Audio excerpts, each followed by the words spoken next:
अस्सलामु अलैकुम वरहमतुल्लाहि वबरकातुहू एंड वेरी गुड मॉर्निंग। जैसे कि आज आप बैनर पर भी देख रहे हैं, हम यौम आलमी उर्दू और कौमी तालीम हम मना रहे हैं। आज जैसे कि तय हुआ था कि हमारा जो प्रोग्राम है वो सभी प्रोग्राम उर्दू में ही चलाएंगे, हमारी बातचीत भी उर्दू में ही करेंगे, तो इसीलिए मैं भी उस चीज़ को आगे बढ़ाते हुए आज के इस प्रोग्राम में सबसे पहले हमारे जो मेहमान खुसूसी आए हुए हैं प्रोफेसर अब्दुल माजिद मनियार, उनका मैं दिल की गहराइयों के साथ इस्तकबाल करता हूँ।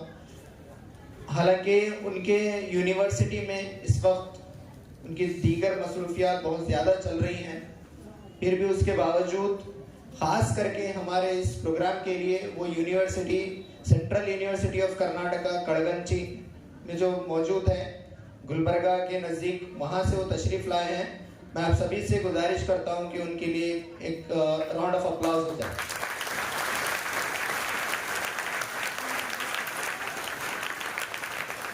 इससे पहले कि मैं उनका इंट्रोडक्शन पेश करूँ, पहले तो ये बात आपको बता दूँ कि हमने जो चीज़, ये नवंबर का जो महीना है बहुत अहम महीना है, इसमें हम मुख्तलिफ प्रोग्राम अंजाम देते हैं और ये वो महीना है जिसमें बहुत बड़े बड़े अजीम शख्सियात की पैदाइश हुई। जैसा कि हम सुनते हैं 9 नवंबर ये वो दिन है जब अल्लाह ताला ने डॉक्टर मोहम्मद इकबाल का जन्म इस दुनिया में किया। डॉक्टर मोहम्मद इकबाल, मैं जब नाम लेता हूँ तो ये सिर्फ एक नाम नहीं है, बल्कि सारी दुनिया का एक मशहूर शायर, मशहूर मुफक्किर और एक ऐसे शायर का नाम है जिसने दुनिया के सामने एक मुस्बत पैगाम पेश किया, नौजवानों को जिसने हमेशा मोटिवेट किया, हमेशा जो है उनको आगे बढ़ने के लिए उभारा। कई सारे नौजवान जो आज दुनिया में अच्छी अच्छी पोस्ट पर, अच्छी अच्छी जगहों पर जाकर अपनी खिदमत अंजाम दे रहे हैं। अगर उनके इंटरव्यूज़ पढ़िए उनको तो आपको मालूम होगा, वो यही कहते हैं कि उनको जो मोटिवेशन मिला वो अल्लामा इकबाल रहमतुल्लाह अलैह की शायरी में मिला, और साथ ही साथ डॉक्टर मोहम्मद इकबाल की शायरी ने इस्लाम को और कुरान मजीद के पैगाम को उन्होंने बहुत ही बेहतर तौर पे ढाला। बच्चों, आपको ये भी याद रहना चाहिए कि बहुत ज़्यादा तालीम याफ्ता थे जिन्होंने अपनी तालीम जहाँ से भी हासिल की वो वहाँ के टॉपर रहे, नुमायाँ रहे। उन्होंने अपनी इब्तिदाई तालीम से लेकर अपनी एमए तक की एजुकेशन इंडिया में ही हासिल की, फिर पीएचडी उन्होंने बाहर जाकर जो है पीएचडी की डिग्री, बैरिस्टर की डिग्री हासिल की। इसीलिए उनको कहते हैं डॉक्टर मोहम्मद इकबाल। उनके दिन जो है, उनकी पैदाइश के दिन 9 नवंबर है, इसीलिए हम जो है 9 नवंबर को यौम आलमी उर्दू मनाते हैं। फिर उसके बाद 11 नवंबर, ये भी बहुत इम्पोर्टेंट, बहुत ही अहम दिन है, क्योंकि इस दिन मौलाना अबुल कलाम आज़ाद की पैदाइश हुई। मौलाना अबुल कलाम आज़ाद मक्का मुकर्रमा में पैदा हुए, लेकिन उनके ख़ानदान हिंदुस्तान में आए। उनके बारे में 2-3 चीज़ें ये कि वो फ्रीडम फाइटर, यानी इन्होंने आज़ादी की लड़ाई में लड़ी, जुमला 9 साल जेल में रहे, जुमला 9 साल जेल में रहे, और साथ ही साथ ये अजीम मुफक्किर इस्लाम भी थे। इनकी बेहतरीन तफसीर है, तफसीर तर्जुमानुल कुरान, और ये शायर भी थे, ये मुफक्किर भी थे।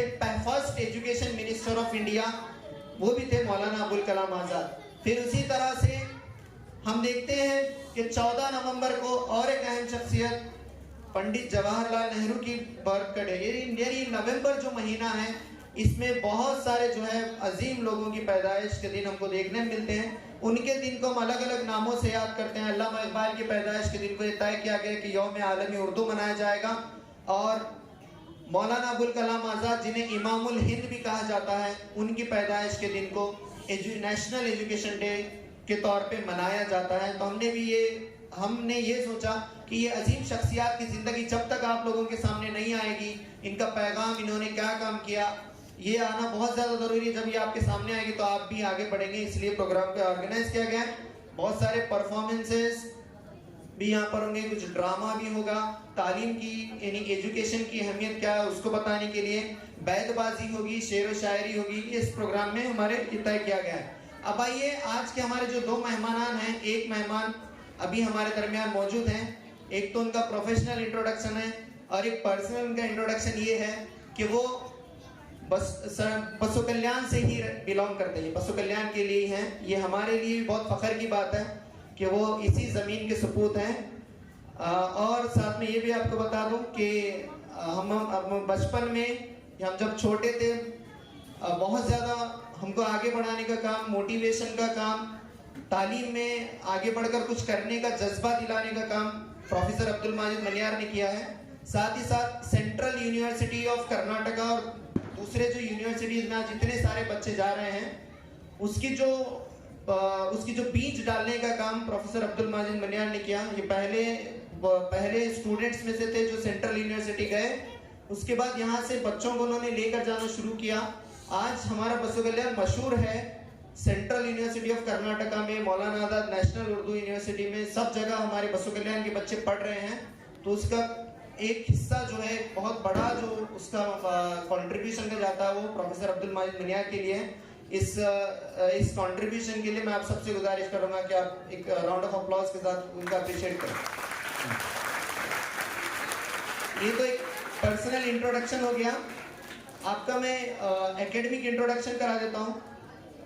Professor Abdul Majid Maniyar PhD in history हैं और उनका स्पेशलाइजेशन जो है, उन्होंने जिसमें वो एक्सपर्ट हैं हिस्ट्री के जो टॉपिक्स हैं, medieval India history, art and architecture of medieval India, और साथ में मिडीवल एपिग्राफी एंड न्यूमिस्मेटिक, इसमें जो है वो स्पेशलाइजेशन रखते हैं।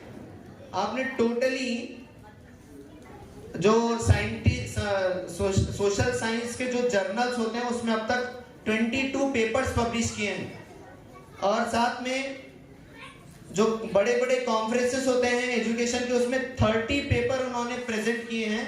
और साथ ही साथ जो है इन्होंने इंडिया के बड़े बड़े जो यूनिवर्सिटीज़ हैं वहाँ से इनवाइटेड लेक्चर के तौर पे वहाँ पर अपने लेक्चर्स भी दिए हैं। तो मैं इस मौके पर आपका इस्तकबाल करता हूँ और एक दफ़ा आपसे गुजारिश करता हूँ कि प्यार के साथ इस्तकबाल करें। साथ ही साथ आज वो इंशाल्लाह हमारे कुछ परफॉर्मेंस को भी देखेंगे, हमसे बात भी करेंगे, आप सब लोगों से मुखातिब भी होंगे। साथ ही साथ हमारे जो दूसरे गेस्ट हैं मोहम्मद अली साहब, वो इंशाल्लाह बहुत जल्द आएंगे। वो circle police inspector of Basu Kalyan है। साथ में वो सीपीआई सर्कल पुलिस इंस्पेक्टर बनने से पहले एक टीचर थे, वो बीएड है और साथ में वो टीचर भी थे। तो आज भी इंशाल्लाह वो भी यहाँ पर हमारे पास, हमारे दरमियान यहाँ पर आएंगे, वो भी हमसे बातचीत करेंगे। मैं इस मौके पर आप सबका, टीचर्स का, बच्चों का, सबका इस्तकबाल करते हुए माइक जो है फिर से एंकर के हाथ में दे देता हूँ। शुक्रिया।